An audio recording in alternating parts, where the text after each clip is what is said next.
kay Ramos, pati kay Cory to solve the power problem. Yung may rotational brownout na.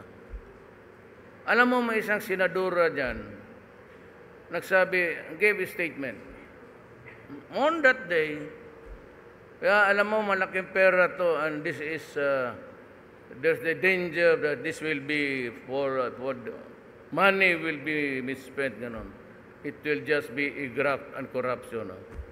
Nung narinig ko, sabi ko, ako? Okay. Graft and corruption? Okay. Forget it. Let the monster eat your time there. Huwag na, ayaw ko na. So dito na ako sa itaas. Yung mga interconnect ko, tignan nyo yung daan ngayon. As far as your eyes can see, tignan na yung projects ko. Yung bill ko, nandiyan na.